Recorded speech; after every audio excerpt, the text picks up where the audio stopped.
आवाज कम आ रही, सब जी ब्रेक डॉक्टर होके साहब आ आ रही। रही। मुनीलाल जी भाई, आवाज आ रही है मेरी? जी डॉक्टर आई साहब सर, आ आ रही। रही है आवाज। आ रही सर, आ रही। सर पूरी आ रही है सर। ठीक है, ठीक है। तो जैसा आज की जो अपनी कक्षा है, इस कक्षा में मैं पहले आदरणीय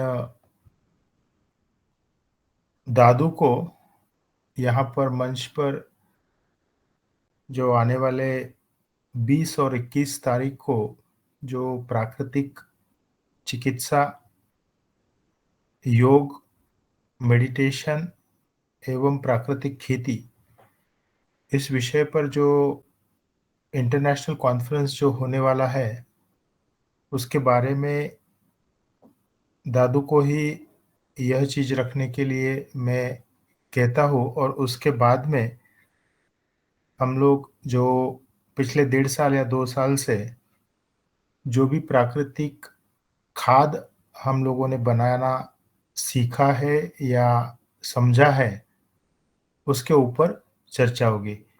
दादू, कल जो चर्चा हुई, आप थोड़ा सा उसके बारे में यहाँ पर संक्षिप्त में रखिए दादू। जी ओम, सदन को नमन। बहुत कल 5 बजे से लेकर के लगभग 6:30 बजे तक मेरी आवाज आ रही है? हाँ दादू। आदरणीय, इस जो चर्चा में मैं जुड़ा था, इस चर्चा में इन्हीं जो अंतर्राष्ट्रीय प्राकृतिक चिकित्सा और प्राकृतिक खेती के ऊपर जो चर्चा होने वाली है 20-21 को, उसके संबंध में उन्होंने जानकारी दी। उन्होंने कहा कि भाई, एक तो रजिस्ट्रेशन जिनके हो गए हैं वो रजिस्ट्रेशन करा लें। रजिस्ट्रेशन के साथ ही वहाँ पर 22 को भी यदि किसी को रुकना है तो वो 22 को भी रुक सकते हैं, उनकी व्यवस्था करेंगे। और जो 19 को पहुँच रहे हैं उनकी व्यवस्था भी होगी। वहाँ पर भिन्न भिन्न प्रदेशों से जो काम कर रहे हैं वो सब लोग आ रहे हैं। प्राकृतिक चिकित्सा पे जो काम कर रहे हैं वो चिकित्सक आ रहे हैं। जो प्राकृतिक खेती कर रहे हैं वो आ रहे हैं। वहाँ पर जो है किसानों की बात भी सुनी जाएगी, ऐसा उन्होंने बताया है समय मिलने पर। और अलग अलग ग्रुप से आदरणीय हमारे संतोष चौहान जी ने कहा कि हम लगभग 35 लोग वहाँ पर उनके ग्रुप से पहुँचेंगे।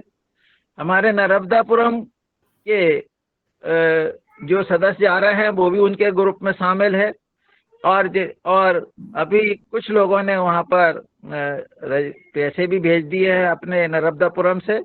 बाकी के लोग बाकी के सदस्य आज जो है अपना रजिस्ट्रेशन करा लेंगे। तो इस तरह से हम लोग वहाँ 19 को शाम तक पहुँच जाएंगे। जो भी 19 को शाम तक या 20 को सुबह पहुँचे या 18 की शाम भी 18 को शाम के भी पहुँचेंगे। तो इस तरह से जब जैसे जिसको रिजर्वेशन मिल जाए वो। दूसरी बात उन्होंने ये भी जानकारी दी है कि मान लो रिजर्वेशन नहीं मिल रहा है तो भोपाल से बड़ोदरा के लिए बस भी उपलब्ध है। बहुत अच्छा मौका ये रहेगा, अवसर ये रहेगा कि वहाँ पर कुछ नीतियों पर भी चर्चा होगी। राज्यपाल जी जो है वो देवव्रत जी वहाँ पर, माननीय राज्यपाल जी वहाँ पर उपस्थित रहेंगे। और जो हमारे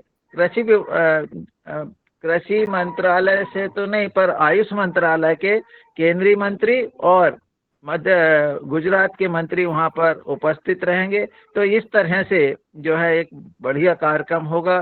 तो मेरा निवेदन है कि योगा हाट से जो भी जिन व्यक्तियों ने अभी नहीं किया है, जो भी जाना चाहें वो नाम लिखा दें और वहाँ पर पहुँचे। निश्चित रूप से हम लोगों को जो है अलग अलग तरह के लोगों से वहाँ मिलना होगा, मिलजुल करके अपनी बात को समझना होगा।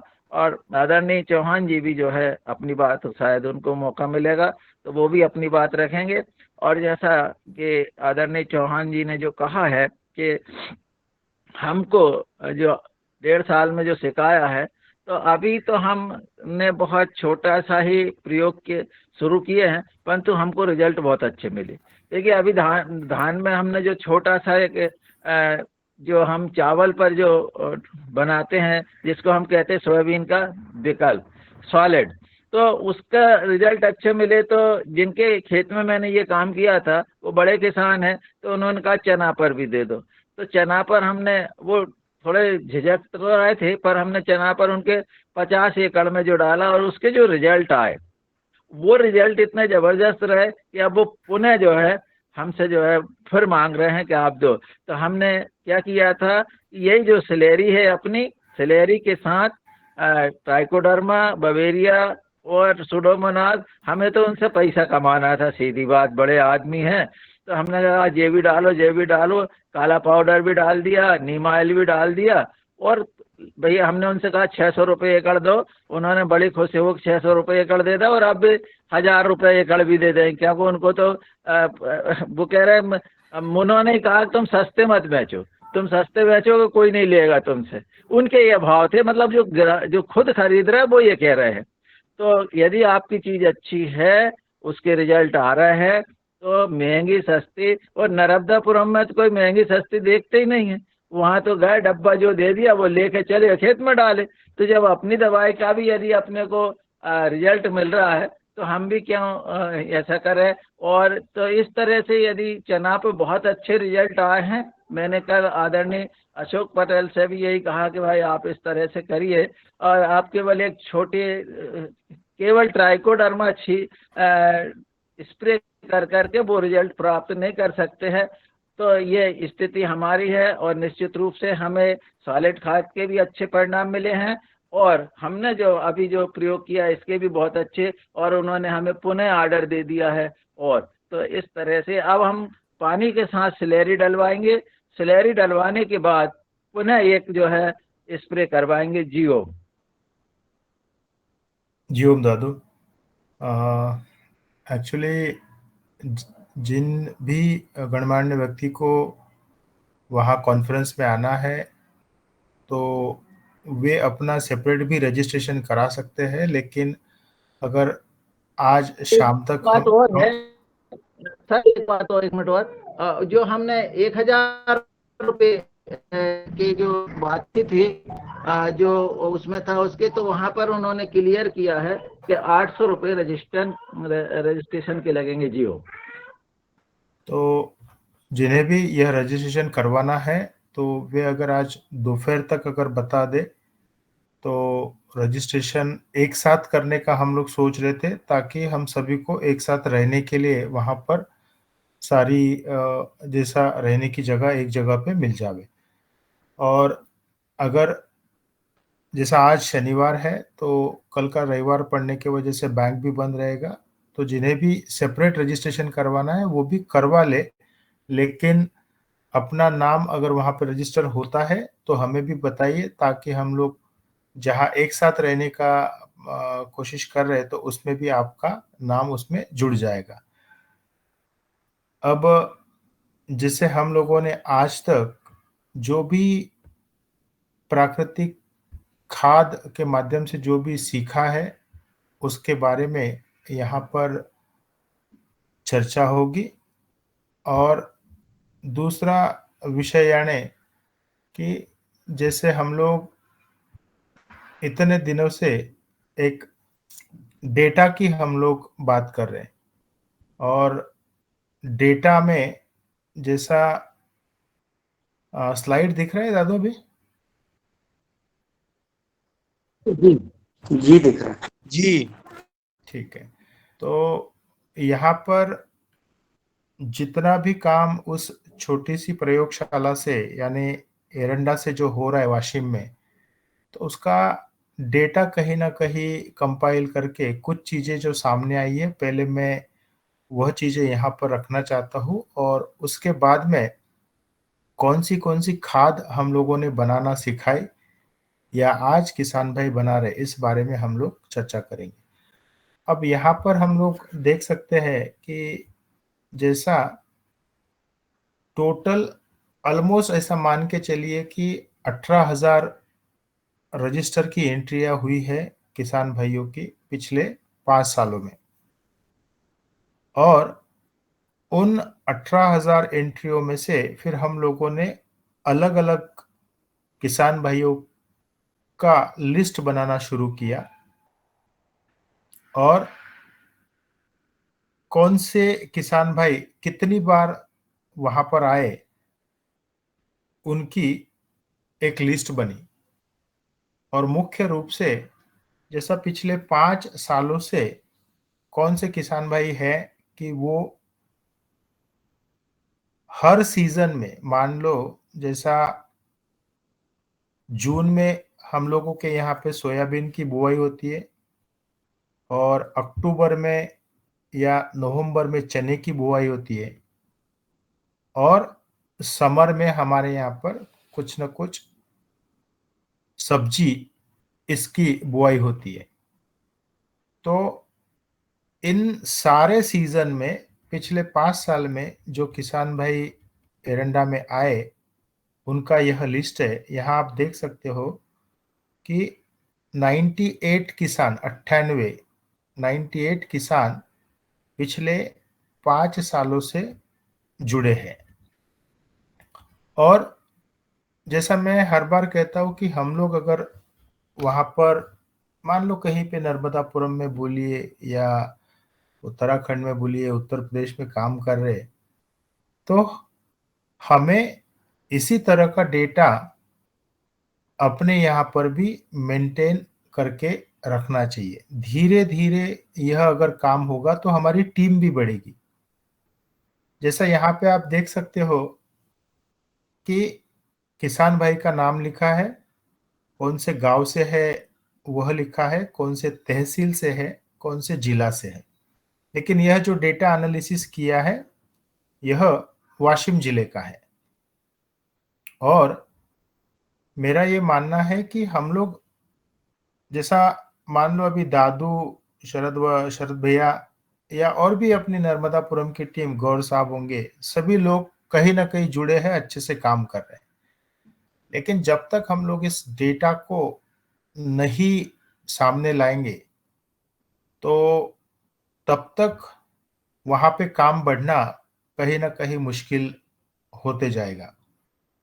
और मान लो कि अगर आपके पास में ये सारी चीजें लिखाई करने के लिए, टाइपिंग करने के लिए भी बंदा नहीं होता है, यानी ये पॉसिबल नहीं है, लेकिन आप अगर आपके नोटबुक में लिख के रखते हो तो हम लोग उसकी व्यवस्था भी कर सकते हैं कि कोई बंदा आपको फोन पर यह सब डेटा लेकर, इस तरह का डेटा आपके आसपास जो किसान जुड़े हैं उनका डेटा बन सकता है। अब जैसा मैंने कहा है कि ये जो लिस्ट है, अब इस लिस्ट में ऐसे किसान भाई है कि जो पिछले 5 साल से जुड़े हैं। लेकिन यह जो लिस्ट है, जैसा मैंने कुछ अलग अलग रंग इस शीट को दिया है, तो यहाँ पर आप देख सकते हो कि 348, 348 ये किसान ऐसे हैं कि पिछले मान लो 3 से 4 सालों से वे आते हैं और अपनी खेत के जो भी फसल है उस फसल के लिए वह अपना जो ट्राइकोडर्मा है या बाकी भी चीजें हैं वो आकर लेके जाते हैं। और यह चीज यही दर्शाती है कि किसान भाई को दो चीजें सामने आई है। एक तो किसान भाई को उनके गांव के पास में अच्छे क्वालिटी का खाद मिलना चाहिए और पास में मिलना चाहिए, क्योंकि यह जब डेटा एनालिसिस किया गया तो इसमें एक ही चीज सामने आई कि वाशिम जिला का भी जो एरिया उस एरंडा के पास में है वहां के किसान भाई मान लो 80 से 85% लोग उसके पास वाले हैं। तो यह जो लिस्ट बना यह ऑलमोस्ट 300 प्लस या 350 लोगों का था। और कुछ किसान भाई ऐसे हैं जैसा यहाँ पे आप देख सकते हो कि 909 किसान, 909, ये किसान ऑलमोस्ट 2 सालों से जुड़े हैं। यानी शुरुआत बहुत कम किसान थे। शुरुआती दौर में तो सिर्फ दीपक जी और ये 4-5 जो लोग थे गांव के, मान लो सब मिला के 10 होंगे। उससे वह आंकड़ा 98 पर गया, उसके बाद वह 300 350 के आसपास गया, और बाद में वह आंकड़ा 900 प्लस चला गया। लेकिन पिछले साल, 1.5 साल में यही आंकड़ा जैसा 6,000 से ऊपर चला गया। यानी आप देख सकते हो यहाँ पर कि 5 से 6 साल पुराने जो किसान भाई है वह 98 है। 3 से 4 साल के पुराने किसान जो है वह 348 है। 2 से 2.5 साल पुराने जो किसान है वह 909 है।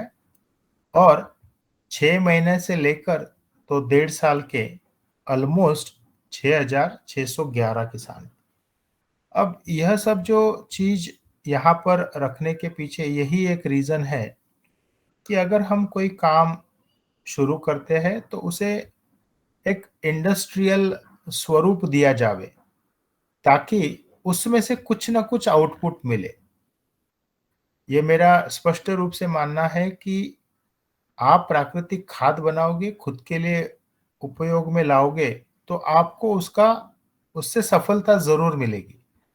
लेकिन आप जो कर रहे हो वह अन्य किसान भाइयों तक पहुंचना चाहिए, ऐसा मेरा मानना है।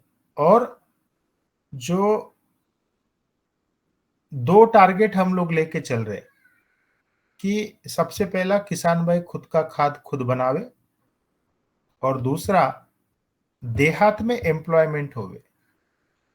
देहात में एम्प्लॉयमेंट क्यों जरूरी है, उसका सबसे बड़ा इंपॉर्टेंस यहाँ पे यही है कि अगर देहात में यह सारी चीजें बनना शुरू हो जाए तो देहात में रहने वाला किसान भाई या देहात में रहने वाला कोई भी जो बंदा है वह शहर की तरफ नहीं जाएगा। और सबसे बड़ी बात, आज जितने भी प्रॉब्लम्स है, एक जगह पे बस्ती बढ़ते जाने के वजह से सारे प्रॉब्लम्स हो रहे। जैसा यहां तक मान लीजिए, आप अगर पिछले 40-50 सालों में एक चीज अगर आप देख रहे हो, तो जैसा मैं यहाँ महाराष्ट्र का एक एग्जांपल आपको बताता हूँ कि महाराष्ट्र का कोई भी बंदा होवे, उसे अगर रोजगार चाहिए, उसे अगर कुछ 2 पैसे कमाना है, या तो वह मुंबई की तरफ दौड़ता है या पूना जैसे शहर की तरफ दौड़ता है। और आज पूना और मुंबई की हालत इतनी इतनी खराब हो चुकी है कि वहां पर रहना कहीं ना कहीं मुश्किल हो गया है। और जैसे यह होने का एक ही रीजन है, रोजी रोटी के लिए हर बंदा अपना गांव छोड़ के बाहर जाता है।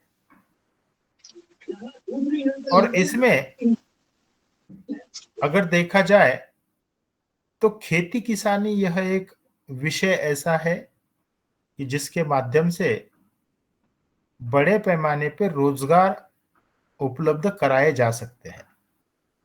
और मैं यह चीज स्पष्टता से इसीलिए रखना चाहता हूं कि हम लोगों ने जो एक छोटा सा प्रयास किया है, या आज भी हम लोग कर रहे हैं, कि एरंडा इस गांव से हम लोगों ने छोटे से कमरे से काम शुरू किया, और आज 8,000 स्क्वायर फीट में कहाँ पर प्रॉपर कंस्ट्रक्शन है और कहीं पर शेड है।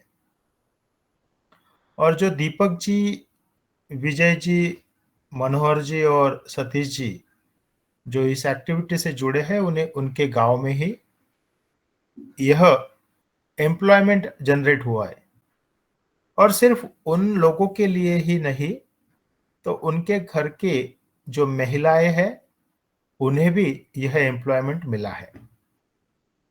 और आज ऐसी परिस्थितियां हैं कि गांव में टोटल जो फैमिलीज है 900 के करीब करीब फैमिलीज है, लेकिन 900 में से 434 फैमिलीज यहाँ पर इस एक्टिविटी के साथ में जुड़ी है। एक्टिविटी का मतलब वे आते हैं और खाद लेके जाते हैं।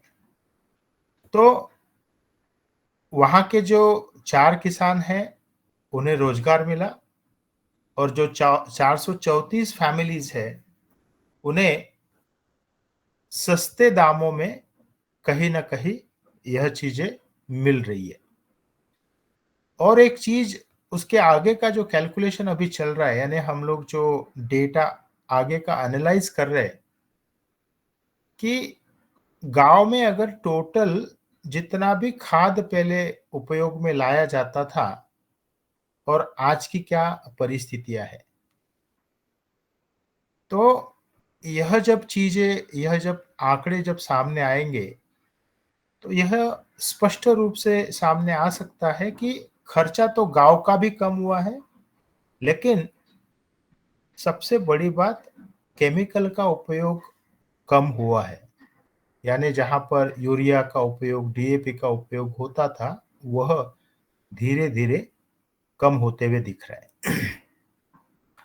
अब ये सारी चीजें अगर हर देहात में, हर गांव में होवे, तो जिस तरह से पॉपुलेशन का एक एक्सप्लोजन है या विस्फोट हो रहा है हर बड़े शहरों में, और उसके वजह से ही हम लोगों की यह दिक्कतें बढ़ रही है। जो भी हम लोगों का हेल्थ का इश्यू आ रहा है, पॉपुलेशन एक्सप्लोजन की वजह से है, और छोटी छोटी चीजों की वजह से यह असर दिखता है कि अच्छे पानी की उपलब्धता नहीं होती है, अच्छी हवा की उपलब्धता नहीं होती है।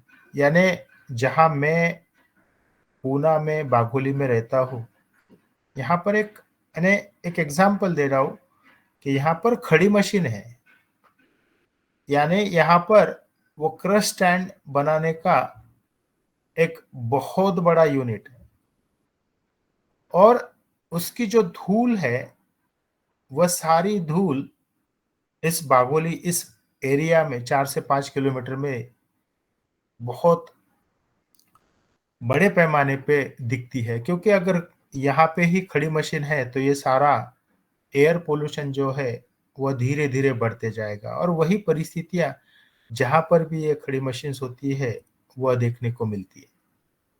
और यह चीज क्यों हुई? क्योंकि आज के 16-17 साल पहले जब मैं बाघोली आया था तो बाघोली का पॉपुलेशन सिर्फ 25,000 था। छोटा सा ग्राम पंचायत थी, लेकिन आज बाघोली का पॉपुलेशन 1 लाख से ऊपर चला गया। अब आप सोचिए कि जहां पर 25,000 लोग रहते थे, वहीं पे पॉपुलेशन 1 लाख से ऊपर चला गया। तो यही परिस्थितियां जैसे महाराष्ट्र में है, वैसी ही परिस्थितियां हर अलग अलग शहरों में, भारत के अलग अलग राज्यों में देखने को, मुझे ऐसा लगता है आप भी सभी लोग देख रहे हैं। तो इसलिए देहात का बंदा, या विशेष रूप से देहात के किसान भाई, देहात में ही उन्हें अगर एम्प्लॉयमेंट मिल जावे तो ये सारी प्रॉब्लम्स धीरे धीरे कम होगी, उन्हें खुद को रोजगार मिलेगा, और दूसरा कि गांव के लोगों को कम लागत में ये सारी चीजें मिलेंगी। लेकिन जैसा यहाँ पर जो एक विषय है कि इसके साथ साथ किसान भाई R&D भी कर सकते हैं, और आप सभी लोगों से मेरी यही विनती रहेगी कि आप लोग इस रिसर्च एंड डेवलपमेंट के पार्ट में आपका इन्वॉल्वमेंट होना बहुत जरूरी है। जैसा हम लोग पिछले 1.5 साल से जो चीजें सीख रहे हैं, मैं उसका शॉर्ट में यहाँ पे विवरण रखना चाहता हूँ। जैसे सबसे पहले हम लोगों ने सीखा ट्राइकोडर्मा कैसे बनाना है। अब एक एक करके मैं यहाँ पे आपको स्लाइड चेंज हो रही है दादू, शरद भैया? जी हाँ हो रही सर। ठीक है, तो सबसे पहले हम लोगों ने सीखा ट्राइकोडर्मा कैसे बनाना है।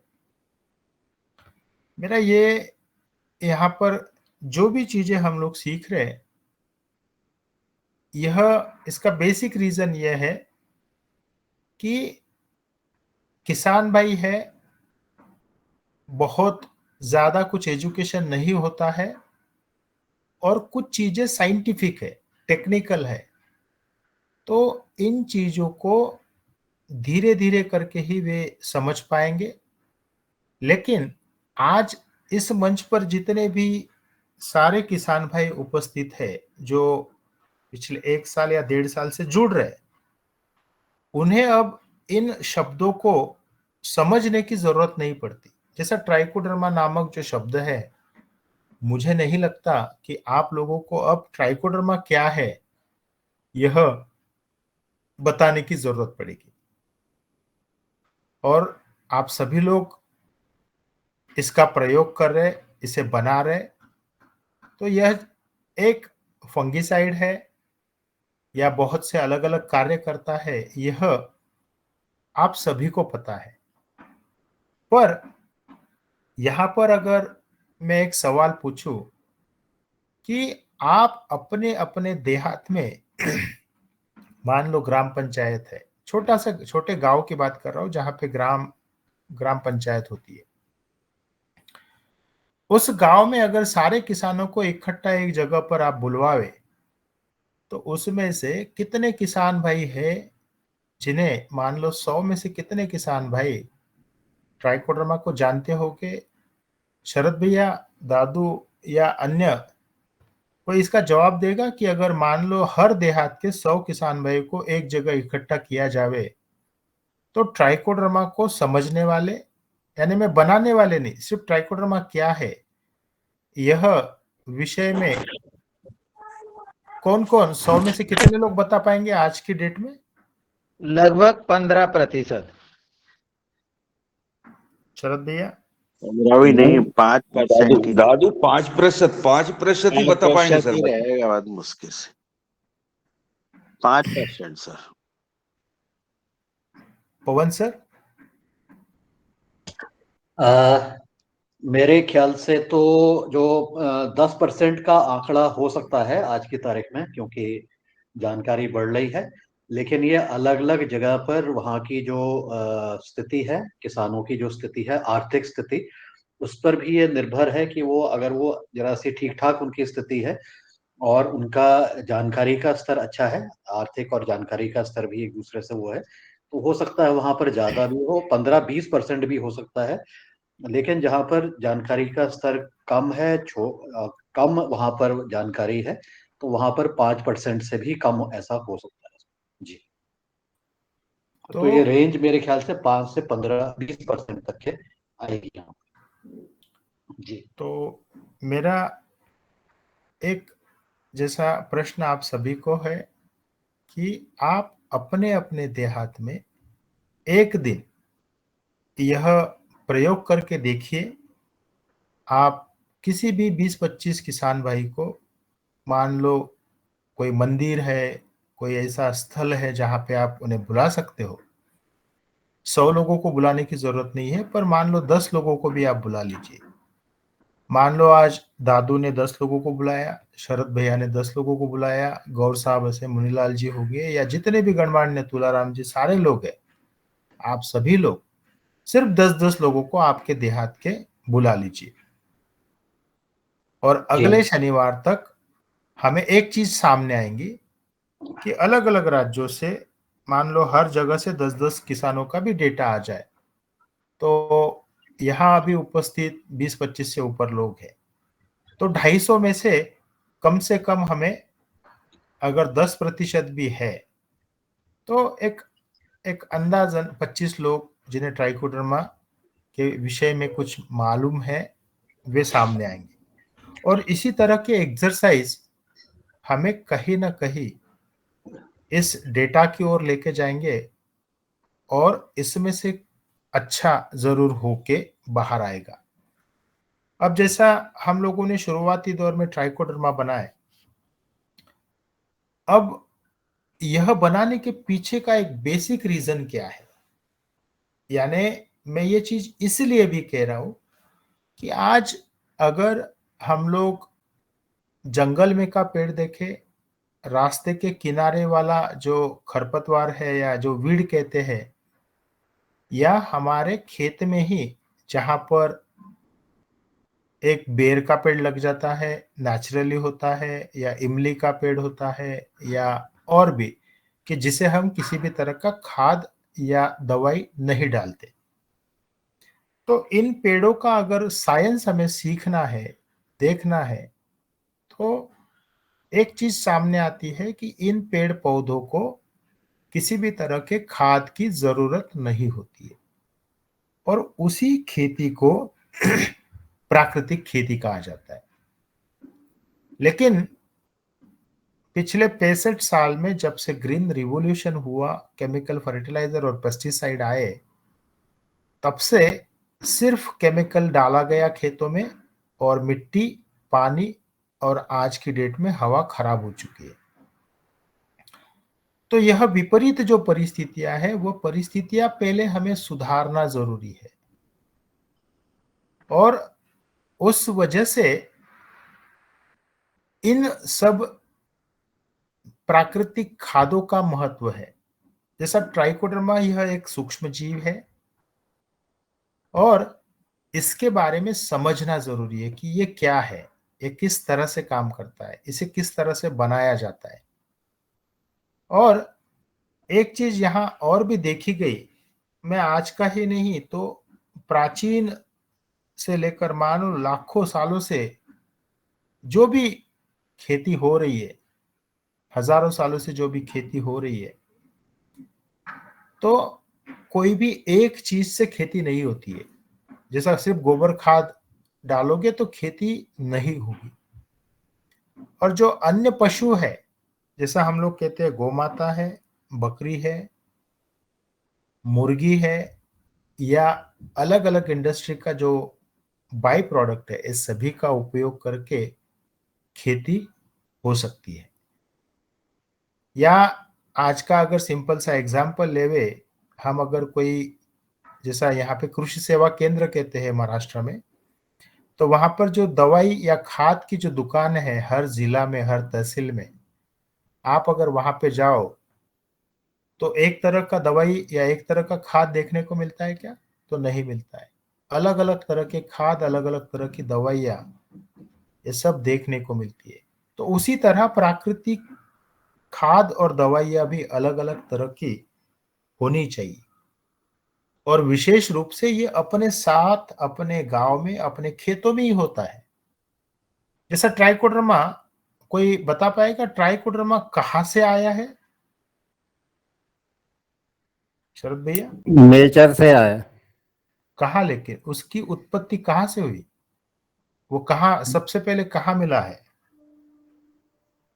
जंगल में मिला, में, पौधे की गांठ में, यानी जैसा जड़ अभी में।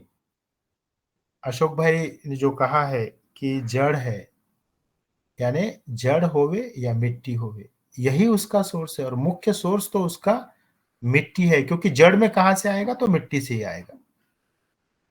यानी यह प्रकृति में उपलब्ध है, और आज नहीं, हजारों लाखों साल से, जब जब से यह ब्रह्मांड है, तब से यह सूक्ष्म जीव जीवित है। और हम लोग यही चाह रहे हैं कि इसका इंफॉर्मेशन, इसकी जो भी नॉलेज है, वह नॉलेज हर किसान भाई तक पहुंचनी चाहिए। जैसा ट्राइकोडर्मा मिट्टी में था, इसका मतलब हम लोग सूक्ष्म जीवों का उपयोग करके खाद या दवाई बना सकते हैं। और शुरुआती दौर में मान लो 1980 तक, 85 तक, ये बताया जाता था कि ट्राइकोडर्मा सिर्फ एक खाद का काम करता है। लेकिन बाद में यह ट्राइकोडर्मा एक फंगिसाइड है, यह चीज सामने आई। पिछले 20 सालों से ये चीज है कि यह कीटनाशक भी करके काम करता है, और अभी रिसेंटली ये फॉस्फोरस अपटेक है, पोटाश अपटेक है, या माइक्रोन्यूट्रिएंट के अपटेक में काम करता है। तो जैसे जैसे हम लोग इन चीजों पर काम करेंगे तो हमें उसकी नॉलेज मिलते जाएगी, और मल्टीपर्पस करके इसका उपयोग है, यह सामने आ रहा है। और यहां तक कि आज यही ट्राइकोडर्मा जैसे कैंसर जैसे बीमारी के लिए भी दवाई बना सकता है, यह सामने आ रहा है। और मुझे ये लगता है कि अपने किसान भाई के घर में जो आने वाली पीढ़ी है, जनरेशन है, उन्हें इसका नॉलेज, अगर आज से हम यह रुचि उन लोगों में डालें, उन बच्चों में डालें, तो स्पष्ट रूप से कहता हूं कि इस रुचि की वजह से ही वे बच्चे व बच्चियां खेती या खेती इस विषय में काम करना शुरू कर सकती है। अब जैसा ट्राइकोडर्मा के बारे में हमने सीखा, उसके बाद हम लोग क्या सीखे, तो छाछ की जो स्लरी है, और बहुत सिंपल तरीके से यह छाछ की स्लरी हम लोग बनाना सीखे हैं। और यह बनाने के लिए हमारे घर में ही सारी चीजें हैं, यानी हमें बाहर से कुछ भी लाना नहीं है। हमें अलग अलग अनाज का आटा बनाना है, गुड़ डालना है और छाछ डालना है, उसके अलावा और कुछ भी नहीं डाला तो भी हमें हमारे फसल में, और विशेष रूप से फिर चने की खेती होवे या आने वाली मूंग की खेती होवे, इन सभी में इसके प्रयोग हो चुके हैं और बहुत अच्छे से इसके रिजल्ट भी देखने को मिल रहे। अब शुरुआत में हमने ट्राइकोडर्मा की बात करें, और अब यहाँ पे छाछ। तो छाछ में जो सूक्ष्म जीव है वह है लैक्टोबैसिलस। और लैक्टोबैसिलस के बारे में इससे पहले भी एक चीज हमने देखी है कि यह जीवाणु ऐसा है कि यह मिट्टी में भी जीवित रहता है, मिट्टी में से यह पौधे में भी जाता है, और पौधे में से यह हमारे भोजन के माध्यम से, मान लो पालक की पत्तियों के माध्यम से, हमारे पेट में भी जीवित रह सकता है। यानी एक सूक्ष्म जीव है जो मिट्टी में जीवित रहता है, जो पौधे में जीवित रहता है, एवं मनुष्य के पेट में भी जीवित रहता है। और यह चीज क्या दर्शाता है, किसी का माइक प्लीज म्यूट करना है। यानी यह चीज क्या दर्शाती है कि लैक्टोबैसिलस अलग अलग सिस्टम में भी जीवित रह सकता है। गणेश प्रसाद जी, आप म्यूट ही रखें, कृपया म्यूट रखें। आप म्यूट कर देते अनम्यूट हो जाते हैं आपका, प्लीज म्यूट रखें। यानी यह जो छाछ में का जो लैक्टोबैसिलस है, यह सबसे अलग क्यों है? और सबसे बड़ी बात तो भगवान कृष्ण भगवान की माध्यम से या उनके युगों से हम लोगों ने दही, मक्खन और छाछ का महत्व समझा है, और उसी दही में यह लैक्टोबैसिलस हमने देखा है। और इतने प्राचीन समय से यह सूक्ष्म जीव अगर उपयोग में आ रहा है, तो मेरा ये मानना है कि हम अपने घर के जो पहली कक्षा से लेकर तो 5वीं कक्षा के बच्चे हैं, उन्हें इस छाछ और दही का महत्व समझा सकते हैं, क्योंकि उसमें तो कोई दिक्कत नहीं आएगी, क्योंकि छाछ और दही से छोटे बच्चे या बूढ़े बुजुर्ग को भी किसी भी तरह की हानि नहीं होती है या किसी भी तरह की तकलीफ नहीं होती है। तो अब हम लोग यही प्रयास कर रहे यहाँ महाराष्ट्र में और विशेष रूप से वाशिम में कि छोटी छोटी जो स्कूल है उन स्कूल के बच्चों को क्या सिखा सकते हैं उसके प्रयास हो रहे। और एक चीज और भी सामने आ रही है कि सिर्फ छाछ या दही के खाने से कैंसर जैसी बीमारियां भी कम होने के चांसेस है। अब आप सोचिए कि यह सिंपल सी चीज है कि दही और छाछ का ग्रहण करना, छाछ पीना, और यह अगर बड़ी बड़ी बीमारी, कैंसर जैसी बीमारी या और भी अन्य बहुत सी बीमारियों के बारे में रिसर्च हो रहा है, यह चीज अगर हम हमारे बच्चों को सिखाए पढ़ाए तो मुझे ऐसा लगता है कि कहीं ना कहीं यह उन बच्चों में इंटरेस्ट डेवलप करेगा और वो खेती किसानी की ओर बढ़ना शुरू करेंगे। अब इसके बाद हम लोगों ने बहुत से सिंपल से तरीके से हर तरह के जो अनाज है वे अनाज सिर्फ पानी में डालना है। कोई भी अनाज हमारे पास उपलब्ध होवे, जैसा गेहूं है, चावल है, ज्वार है, बाजरा है, दालें है, ये सभी अलग अलग डिब्बों में लेकर सिर्फ पानी डालना है और दूसरे डब्बे में छाछ डालना है। मान लो मैंने गेहूं लिया, एक डब्बे में गेहूं, दूसरे डब्बे में भी गेहूं, तो पहले में पानी डालो और दूसरे में छाछ डालो और आप 8 दिनों तक अगर उसे वहां रखते हो तो उसमें अलग अलग रिएक्शंस हमें देखने को मिलती है। यहां आप नीचे वाले लेफ्ट हैंड साइड का फोटो देखिए कि जो राजमा है उस राजमा पर कुछ न कुछ फंगल ग्रोथ दिख रही है।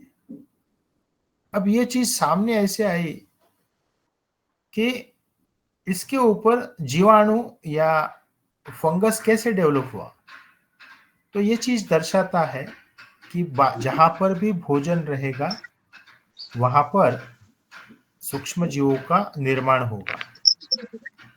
और दूसरा वाला जो फोटो है उसका जो पेस्ट है, यानी उसको मिक्सर में से निकालने के बाद में,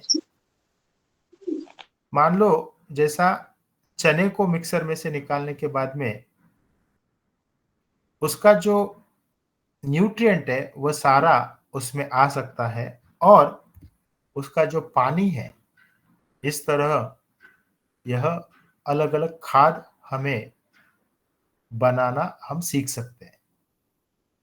यानी जो चीज मैं कह रहा हूं कि अनाज तो हर किसी के घर में उपलब्ध है, पानी हर किसी के पास है, छाछ हर किसी के पास में है। सिंपल सा प्रयोग भी किया जावे तो इस तरह की खाद एवं दवाइयां हम अपने खेतों के लिए घर पर ही बना सकते हैं।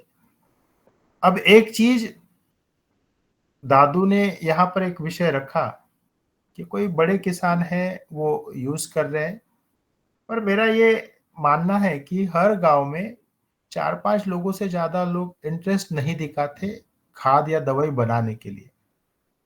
मान लो 10 लोग भी इकट्ठा हो जावे तो यह दवाई बनाने के लिए उन्हें किसी भी प्रयोगशाला की जरूरत नहीं है। छोटे मोटे ड्रम और छोटी मोटी सुविधा में ये अपने अपने गांव में, देहात में खाद बना सकते हैं। और यह चीज कितने रुपए में बनेगी आप सब लोग समझ सकते हो कि मुझे सिर्फ गेहूं डालना है और उसमें पानी डालना है, एक ड्रम में मुझे चावल डालना है और पानी डालना है, तो आप लोग कितने रुपए में बनेगा यह आप लोग समझ सकते हो। और इन्हीं सबको जब मिक्स करके जो यह छाछ की स्लरी हम लोग बनाते हैं या गोमूत्र की बनाते हैं या ट्राइकोडर्मा की बनाते हैं या वर्मी वॉश की, तो यह स्लरी 5 या 6 रुपए से ऊपर खर्चा नहीं है। जो चीज 5 या 6 रुपए में बनेगी वह बनाने वाला बंदा 10 रुपए में या 15 रुपए में बेच सकता है। और गांव में धीरे धीरे केमिकल का उपयोग कम होके प्राकृतिक की ओर हम लोग बढ़ेंगे। और विशेष रूप से जैसा मैंने इससे पहले कहा कि आज एरंडा गांव के 434 फैमिलीज ऐसे हैं कि जो प्राकृतिक खाद एवं दवाइयाँ उसका उपयोग करना शुरू किए। 900 में से 434 किसान भाई की फैमिलीज अगर यह उपयोग में ला रही है, इसका मतलब ऑलमोस्ट 45 से 47% लोग इससे जुड़ रहे हैं, उस गांव वाले। तो 45% लोग केमिकल कम वो यूज होगा, और जो 10 लोग जैसे दीपक भाई है और वो लोग हैं, उनको एम्प्लॉयमेंट भी मिला है। उसके बाद हम लोगों ने यह भी चीजें सीखी कि हमारे खेत में ही जो पौधे से जो रेसिड्यू मिलते हैं, उससे भी खाद हम लोगों ने बनाना सीखा। अगली कक्षा में इन सभी चीजों के बारे में डिटेल में भी बात करेंगे, या जैसा नीम तेल है, करंज तेल है, दालचीनी का तेल है, या जितनी भी वनस्पतियां हमारे खेत में उपलब्ध है, क्योंकि नीम, करंज ये सारी चीजें अपने अपने खेतों में उपलब्ध है, तो उससे भी कैसे दवाई बनाई जाती है, इस बारे में भी हम लोग सीखते रहेंगे। और जैसा साबूदाना है, चावल है, या गोबर का उपयोग करके जैसी बड़ी बनाते हैं हम लोग घर में, मूंग की बड़ी, तो गोबर की बड़ी या बकरी का खाद जैसा लेंडी जो होती है, उससे भी हम लोग खाद बनाना सीख सकते हैं। ये सारी चीजें आने वाले समय में हम लोग डिटेल में फिर से समझते रहेंगे। मेरा यही कहना है कि आप खुद सीखिए एवं अपने गांव के कम से कम 4 से 5 किसान भाई को एक साथ में जोड़िए, और गांव का मान लो 100% नहीं पर 10% भी अगले 2 साल 3 साल में लोग जुड़ते हैं, केमिकल कम करके प्राकृतिक खाद उपयोग में लाते हैं, तो गांव में जरूर बदलाव दिखेगा।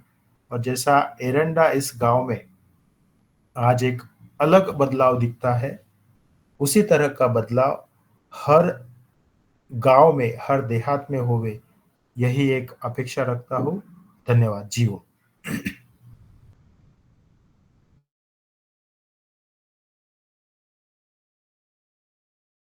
ओम। मैंने हाथ उठाया है, और कोई किसी सज्जन का प्रश्न हो तो वे अपने हैंड रेस करेंगे तो उनका जवाब दिया जाएगा। मेरा प्रश्न है सर, जो मैंने प्रयोग किया है, आपने जो कहा था कि लगभग 15 तरह के अनाजों को एक साथ करके उसकी स्लेरी बनाई जाए, तो वो स्लेरी मैंने बनाई है और वो स्लेरी मैंने डाली भी है और उसके रिजल्ट भी आ रहा है। पर मैं एक बात पूछना चाह रहा हूं कि मैंने एक साथ जो है वो ट्राइकोडर्मा भी डलवा दिया, सुडोमोनास भी डलवा दिया, बवेरिया भी डलवा दिया और मेटराइजम भी डलवा दिया, और वो स्लेरी में ही जो है इनको मिला करके, स्लेरी 5 लीटर ली और इनको मिला करके मैंने चने में डलवा दिया। चने में रिजल्ट तो अच्छा आ रहा है, पर आप अपने ज्ञान से बताएं, अनुभव से बताएं कि ऐसा एक साथ मिलाकर दे सकते हैं अथवा नहीं दे सकते। जियो।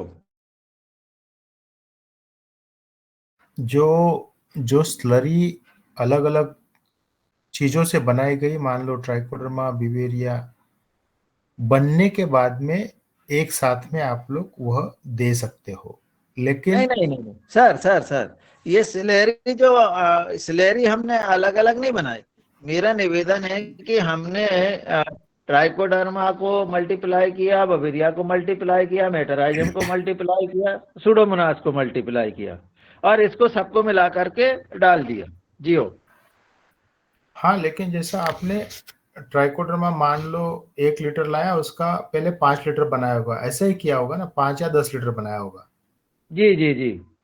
और फिर जैसा 10-10 लीटर आपका सब बन गया, शोडोमोनास बन गया, ट्राइकोडर्मा बन गया, बिवेरिया बन गया, बराबर। जी जी।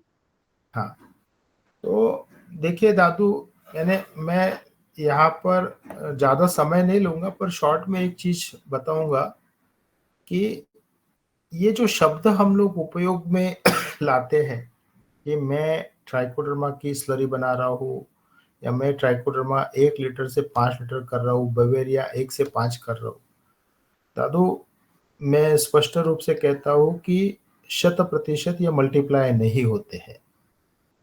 यानी आप ये अलग अलग सारे जीवों को जब मल्टीप्लाई करने का कोशिश करते हो तो उसमें का ट्राइकोडर्मा नामक जो सूक्ष्म जीव है वही अच्छे से मल्टीप्लाई होता है, लेकिन उसके साथ में अन्य जीवाणु भी मल्टीप्लाई होते हैं और 99% जीवाणु वो अच्छे होते हैं, वो बुरे नहीं होते हैं।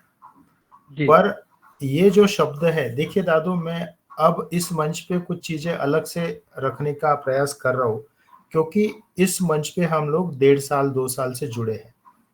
जी साइंटिफिकली देखा जाए तो मल्टीप्लिकेशन अगर करना है तो साइंटिफिकली ही होता है, लेकिन जी ये जो भी बनेगा ये कंसोर्शिया बनता है। प्योर ट्राइकोडर्मा नहीं बनेगा, प्योर बिवेरिया नहीं बनेगा, प्योर बैसिलस भी नहीं बनेगा। जी जी जी तो हमें बिवेरिया का कंसोर्शिया हम लोग कह सकते हैं, लेकिन बिवेरिया नहीं कह सकते। जी और जी कंसोर्ट यह टेक्निकल चीज है। देखो दादू, क्या होता है कि आज जैसे हम लोग अलग अलग फोरम में जाके बैठते हैं तो इन चीजों को बहुत से लोग अलग नजरिया से देखते हैं, तो साइंटिफिकली जो वर्डिंग भी होता है वह वर्डिंग भी गलत ना होवे, इसके लिए ये चर्चा में यहाँ पे ले रहा हूँ। लेकिन जी आप ये 5 या 10 लीटर बना के एक साथ में लेके छिड़काव कर सकते हो, लेकिन हर चीज का अपना एक डोज होता है दादू। यानी जी आपने अगर मान लो जैसा आज आप 9 लीटर पानी लेके 1 लीटर अगर ट्राइकोडर्मा जो कंसोर्शिया किया है वो ले सकते हो, पर आप 10 चीजें जब लोगे तो सब चीजें 100 ml लेके वो 1 लीटर बनना चाहिए। यानी सिर्फ ट्राइकोडर्मा की जगह तुमको अगर 10 तरह की चीजें मिक्स करना है तो वो 10 की 10 चीजें 1 लीटर से ज्यादा डोज नहीं होना चाहिए। और पर सर अभी जो हमने देखा उसके रिजल्ट तो बहुत अच्छे आए हैं फसल पे। दादू, आपकी बात सही है, लेकिन ये जनरल स्टेटमेंट मैं यहाँ पर इसलिए नहीं कर रहा हूँ क्योंकि मान लो दादू यहाँ पे मैं ये स्टेटमेंट कर दूं कि आप सभी चीज मिक्स करके आप उसका छिड़काव कर सकते हो, कल चल के कोई किसान पालक जैसी फसल पे जिसकी पत्तियां बहुत कोमल होती है उस पालक पर अगर कोई छिड़काव कर ले तो स्कॉर्चिंग आ सकता है, वो जल सकता है। जी जी क्योंकि जी क्योंकि हर फसल का अपना अपना सेंसिटिविटी होता है। यानी जी चने में कोई दिक्कत नहीं आएगी, यहाँ तक के कि जैसा अब गन्ना है, गन्ने में कुछ प्रॉब्लम नहीं आता है। गन्ने के फसल के जो गन्ने का जो क्या कहते हैं सीड जैसे कहते हैं सीडलिंग, और सीडलिंग के ऊपर से अगर ट्रैक्टर का चक्का भी चला जाए तो भी वो खड़ा हो जाता है। तो जी हर फसल की अपनी अपनी सेंसिटिविटी होती है, और मैं हर किसान भाई को यही एक चीज हमेशा कहता हूँ कि मैं भी अगर कह रहा हूँ कि भैया इसका रिजल्ट है, पहले आप खुद उपयोग में लाए और पहला 1 साल आप सिर्फ प्रयोग कीजिए। डायरेक्टली जी आपको 1 एकड़ 2 एकड़ 5 एकड़ में जाने की जरूरत नहीं है। पिछले 50 सालों में कुछ नहीं किया तो 1 साल रुक सकते हो, आप अपनी खुद की संतुष्टि कर सकते हो। आपको खुद को सेटिस्फेक्शन होना चाहिए, उसके बाद ही आप बाकी क्षेत्र में आप प्रयोग कर सकते हो और अन्य किसानों को भी आप दे सकते हो। हम लोग ऐसा प्रश्न ही लेंगे हमने क्यों? किया सर। सबसे पहले हमने मूंग में किया 1 एकड़ में, और मूंग के रिजल्ट जब लोगों ने देखे तो वे स्वयं आकर के अब मांगने लगे। तो हमने ये चना में भी देख लिया। अब सर बात आ रही गेहूं की, तो अब गेहूं के लिए हमें बताइए हम क्या करें। दादू, एक्चुअली यही सब स्लरिया हमें उपयोग में लाना है, लेकिन 2 चीजें, जहाँ पे बीमारी है वहाँ छाछ वाली स्लरी बनाओ और ट्राइकोडर्मा की बनाओ, लेकिन जहाँ पे कीड़ा लगता है उन्होंने बिवेरिया, वर्टिसिलियम, मेटाराइजियम और इसके साथ में गोमूत्र या वर्मीवाश की भी स्लरिया बननी चाहिए। जी जी जी जी राकेश जी, आपका हैंड रेज है। जी, ओम जी, सदन में सभी को नमन। सर, मेरा ये पूछना था कि प्रकृति में अपन ये जानते हैं सभी कि सारे बैक्टीरिया जीव जो है सूक्ष्म जीव है, ये आदिकाल से हैं और खेती भी कर रहे हैं, मगर अपन जैसे ये डालते हैं तो वो तो है, तो अपन डालते हैं, तो इसका मतलब मेन वजह क्या पड़ रही है कि जो क्या वो उनको खत्म हो चुके हैं, या फिर अपना रसायन डालने से जो उनकी कार्य क्षमता वो खत्म है, या फिर अपन एसी के बेस पे खेती करते हैं, केमिकल नहीं डालते तो क्या उत्पादन मतलब नहीं आता है, ऐसा कुछ मतलब वो रहता है क्या? यहाँ पर जैसा देखिए, जब से हम लोगों ने केमिकल का उपयोग किया तो सूक्ष्म जीव और उसके साथ में जो अन्य जीव है उनके ऊपर डेफिनेटली परिणाम हुआ है, और उसी का ही परिणाम आज हम लोगों की हेल्थ पे हो रहा है। और जितना ज्यादा, यानी सिंपल सा कहता हूँ, आप अगर आपके भोजन में हर रोज तेल वाला खाना खाओगे, ज्यादा से ज्यादा, जैसा मान लो ज्वार की रोटी या बाजरे की रोटी की जगह अगर गेहूं हम लोगों ने खाना शुरू किया तो हमें तकलीफ हो गई। तो ये सारे केमिकल्स ही है। यानी कहने का मतलब, केमिकल्स का मतलब क्या है कि ज्वार में जो चीज थी वो चीज गेहूं में नहीं है। और आज हम लोगों ने गेहूं से भी आगे, यानी गेहूं से आगे हम लोग मैदा में चले गए। तो मैदा केमिकल नहीं है क्या? और मैदा, आज मैदे का हम लोग ब्रेड बनाना, देखो पहले हम लोगों ने मैदे से बनाए शंकरपारे, वो जो दिवाली के समय हम बनाते, लेकिन आज मैदे का उपयोग हो रहा है ब्रेड बनाने में।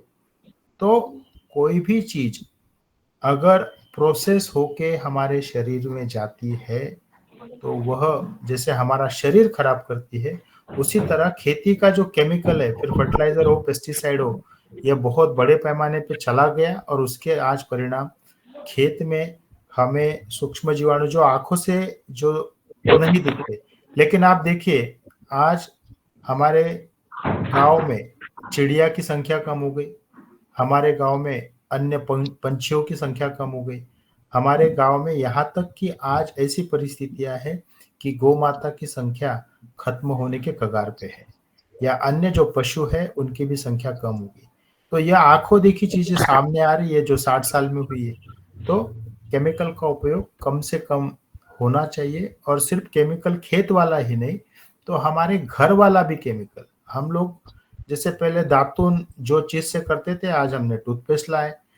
उसके बाद हम लोग पहले जितना तेल खाते थे, आज हम कितना खाते हैं वो अपना अपना हर कोई देखे समझ के लेवे। और पहले हमारे घर में यानी आज के 100 साल पहले हमारे परिवार में क्या खाना होता था, आज हमारे घर में क्या भोजन है, इस बारे में हर कोई विचार करे। सीएम राय सर।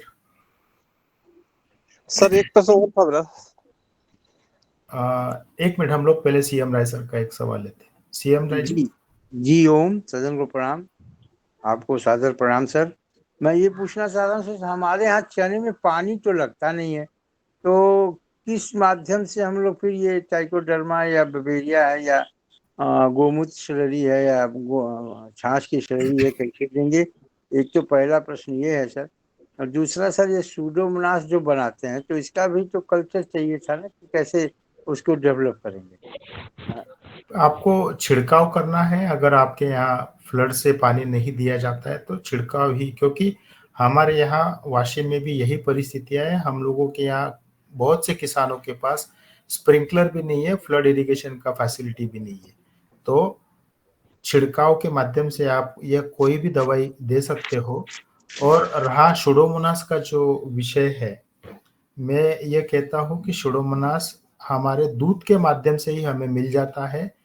तो आप जैसा, और विशेष रूप से अभी ठंड का समय है, तो ठंड के समय में जो दूध फटता है वो फटने वाले दूध में ही सुडोमोनास होता है। तो आप कोई भी सुडोमोनास खरीदने का प्रयास ना करें, जो दूध फटता है उसमें से आपको मिल जाएगा। वो दूध का स्लरी बनाइए, छाछ का बनाने की जगह दूध का बनाइए और उसका उपयोग कीजिए। धन्यवाद सर। और कुमार बबन सिंह जी।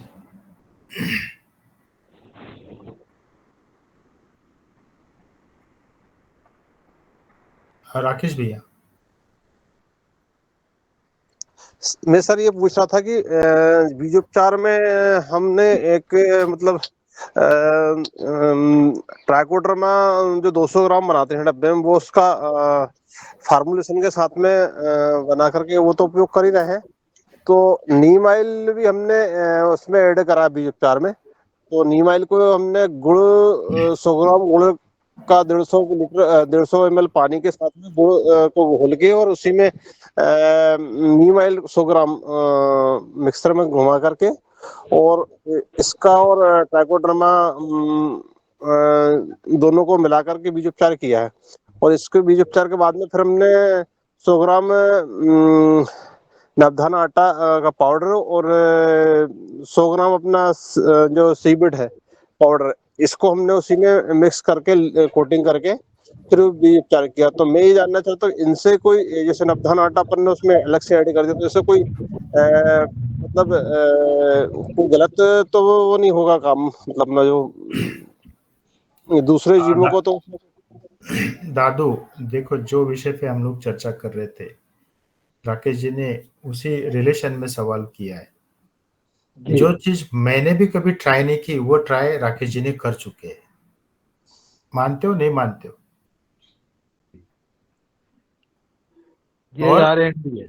और बड़े पैमाने पे इन्होंने करा होगा, होता कुछ भी नहीं है।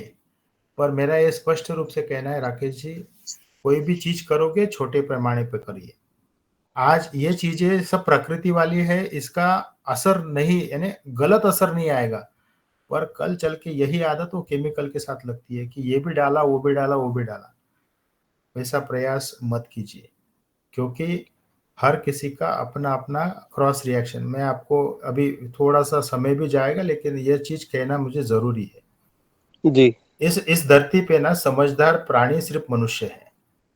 इस धरती पे मनुष्य से बड़ा समझदार कोई भी नहीं है। अब मान लो किसी के यहाँ शादी है ना, तो आज शादी में इतने तरह के व्यंजन होते हैं, मान लो 50 तरह के व्यंजन होते हैं। वो 50 तरह के व्यंजन हमारे पेट में गए बगैर हम वो शादी में से बाहर नहीं आते। यानी शुरुआत हम पानी पूरी से करते हैं, उसके बाद में हम लोग उसके ऊपर ही हम लोग दही बड़ा भी खाते हैं, और वो दही बड़ा खाने के बाद में हम लोग चाय कॉफी भी पी के और यानी बाहर निकलते निकलते पान खा के भी निकलते। तो मेरा यही कहना है कि अपना शरीर जिस तरह से एक सजीव है, उसी तरह वह मिट्टी भी सजीव है, वह बीज भी सजीव है। तो बहुत सारी चीजें एक साथ डाल के उसका असर कभी कभी गलत हो सकता है। छोटे पैमाने पे प्रयास कीजिए। और एक और चीज कि जैसे मान लो मुझे खीर बनाना है, तो खीर बनाते समय दूध में ही चावल जाएगा, छाछ में चावल डाल के खीर नहीं बनेगा। तो वैसा गलत काम ना होवे। और राकेश जी, मैं इस शब्दों में इसलिए बात कर रहा हूँ क्योंकि हम लोग बहुत सालों से जुड़े हैं। मेरी बातों का बुरा आपको नहीं लगेगा, लेकिन मैं ये कहता हूँ राकेश जी कि हमें जो भी करना है, क्योंकि आप अगर गलत करोगे 2 साल 2.5 साल 4 साल के बाद में, तो नया वाला किसान इससे दूर जाते जाएगा। वह कहेगा कि भैया यही गलत कर रहे हैं, तो मैं भी कहीं ना कहीं गलती करूंगा। ठीक बोल रहा हूँ दादू, शरद भैया? भाई चीजों से लागत मत बढ़ाओ, लागत कम करना। तुम तो ये भी डालो वो भी डालो, घबरा जाएगी पब्लिक। ऐसी सिंपल चीज होना चाहिए। और दूसरा जैसा मैं अभी हम लोगों का एक रिलेशन बना है, इसलिए कभी कभी कुछ स्पष्ट रूप से बातें रखता हूँ, बुरा ना मानिए। पर कहने का मतलब यही है कि हमें किसी और को ये सब चीजें दिखाना है, सिखाना है, और जी अपने साथ साथ दूसरों को भी कहीं ना कहीं हमें आगे लेके जाना है। बुरा शब्द हमारी डिक्शनरी में ही नहीं है सर। कैसे होता है शरद भैया? 99 लोग मेरे पास अच्छे हैं, लेकिन एक भी बुरा है तो वो बुराई हो ही जाती है। नहीं है, वो गौर साहब भी बहुत अच्छे सर। सभी लोग जो योगाहारी हैं हमारे, वो पूरे सत्संगी हैं एकदम। सर पिछले बार मैंने चना पे किया था, इसलिए मैंने इस बार गेहूं पे करके देखा उसको। यही मैंने चना पे डाला था, तो मैंने इस बार करके देखा तो मेरे को कोई नुकसान समझ में आया। मेरे को सीविड भी उसमें पहुंच गया और एक नवधान आटा ऐड जरूर कर दिया उसमें। बाकी पिछले वर्ष चने में तो दिक्कत नहीं आई। नहीं, जैसा मैंने पहले भी कहा है कि आपने जो सब चीजें ली ना, वो सब एक में से कंपैटिबल है। जैसा सब मिला के आटा बना के चपाती बन जाएगी, लेकिन यही आदत केमिकल के बारे में करेंगे तो वो, जैसा मैंने कहा है कि अरे दूध की खीर बनेगी, छाछ की नहीं बनेगी, तो वो केमिकल के बारे में हो सकता है। जी अशोक भैया। मेरा थोड़ा सा ये कहना है कि बहुत सी चीजें प्रकृति के ऊपर भी निर्भर करती है। जो फसल है प्रकृति के ऊपर ज्यादा पैदा होती है। कई बार पिछली साल अभी खूब ताकत लगा ली, हजारों प्रकार की दवाई डाल ली, लेकिन सोयाबीन हुआ ही नहीं क्योंकि प्रकृति ने साथ नहीं दिया। पिछली बार चने की फसल में एक भी दवाई नहीं डाली और चना पूरा पैदा हो गया। और कभी कभी ऐसा मौसम और प्रकृति आती, खूब दवाई डालते तो भी इल्लियां नहीं मरती है। तो 90-99% प्रकृति के ऊपर फसल होती। जी ओम। नहीं, ये बात तो आप जो भी कह रहे हो कि यानी प्रकृति ही कहीं ना कहीं सब एक्टिवली रोल करती है। सिर्फ इतना ही है कि हमें, जैसा मैंने जंगल का भी एग्जांपल कहा है कि जंगल में कोई खाद देता नहीं है, या यहाँ पे हमारे खुद के खेत में जो बेर का पेड़ होता है उसे कोई खाद देता नहीं, लेकिन उसे बेर आता है। तो उसी तरह सिर्फ विषय क्या हुआ है कि आज तक जो हम लोगों ने केमिकल फर्टिलाइजर मिट्टी में डाले हैं, उसका असर कम करने के लिए प्राकृतिक खाद डालना जरूरी है। पापा मडके। सर, गोमूत्र जे आहे ते कीटकनाशक आहे आणि ते जीवाणूसोबत वापरता येत नाही असं काही जणांचं म्हणणं आहे सर. याच्याबद्दल काय म्हणजे आपल्याकडून मार्गदर्शन पाहिजे होतं. नाही, तुम्ही वापरू शकता, फक्त जसं तुम्ही 1 लिटर गोमूत्र जर एका एकरासाठी वापरलं तर काहीच अडचण नाही. हा, तेच मी सर म्हणजे सतत असतो तुमच्या मीटिंग मध्ये. हो, नाही, काही अडचण नाही. हा, कमी प्रमाणात वापरायचं का फक्त ते मग? हो, 1 लिटर मॅक्झिमम 2 लिटर. हा. ह्या जीवाणूसोबत जर स्लरी आपण समजा सोडताना 200 लिटर पाण्यामध्ये हे ज्यावेळेस आपण ट्रायकोडर्मा सुडोमोनास सोडतात, त्याच्यामध्ये जर हे 2 लिटर गोमूत्र टाकलं तर चालेल का मग सोडताना असं ड्रिप वॉटर? 1 एकर साठी 2 लिटर, पण फक्त गोमूत्र नको वापरायला. मैं थोड़ा सा हिंदी में बताना चाहता हूँ। यानी गोमूत्र जो भी आप उपयोग में लाओगे तो यानी सिर्फ गोमूत्र ना उपयोग करें, गोमूत्र का स्लरी बना के वह गोमूत्र का स्लरी आपको उपयोग करना है। और अगर मान लो आप छिड़काव कर रहे हो तो 9 लिटर पानी में 1 लिटर, या अगर आप जमीन में से दे रहे हो तो आपको 40 लिटर 1 एकड़ में देना है। गोमूत्र 40 लिटर दे सकते हैं? नहीं, गोमूत्र 40 लिटर नहीं, 1 लीटर से 40 लिटर गोमूत्र का स्लरी बनता है। हाँ, यानी 1 लीटर में आप 40 लीटर स्लरी बनाते हो और वही 40 लीटर आप खेत में दे सकते हो। ठीक है सर, धन्यवाद।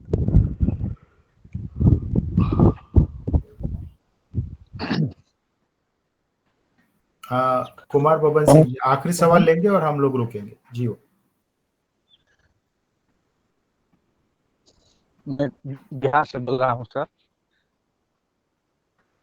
आवाज नहीं आ रही अपनी।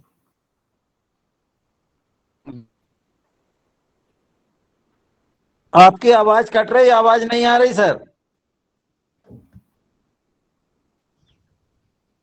नहीं तो दादू, आप बाद में प्रश्न समझ के ग्रुप पे भी डाले तो हम लोग व्हाट्सएप पे जवाब देते हैं। बोलना चाह रहा है कुछ?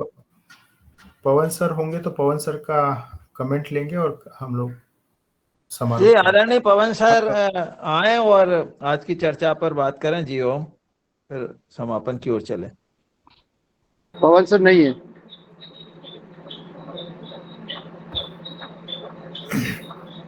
पवन सर नहीं है मेहरा जी। आप ही समापन कर दीजिए। सर आप आइए, जी आप आइए। जी, बहुत बहुत साधुवाद। और आज जो किसानों की समस्या है और जो मन में हमारे प्रश्न थे, कई प्रश्नों का अपने आप उत्तर मिल गया।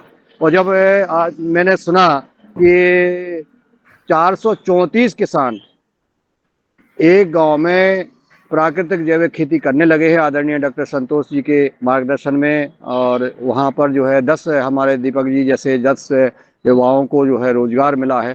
इस प्रकार से, इस गति से अब जो है देश में निश्चित प्राकृतिक जैविक खेती का जो है बढ़ावा मिल रहा है, लोग कर रहे हैं। जैसा राकेश जी ने अभी बीजोपचार की बात कही, मेहरा जी ने प्रयोग किया, अन्य हमारे शरद भैया और जो लोग कर रहे हैं, इस प्रकार से निश्चित धीरे धीरे जो है ये अपना प्रभाव ले रही है, आकार ले रही है।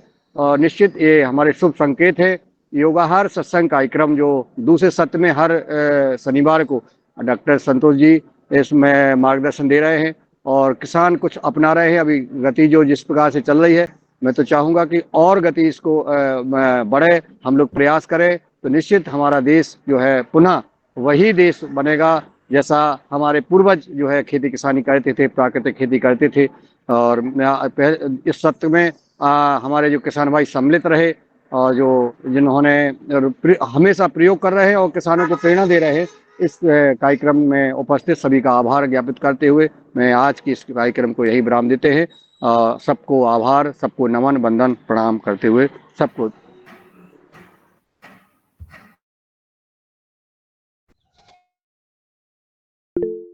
ओम जी। सर, हमें जानना चाह रहे हैं कि जो गुजरात में प्राकृतिक खेती और प्राकृतिक चिकित्सा के बारे में वहाँ पर एक सम्मेलन होने जा रहा है, उसके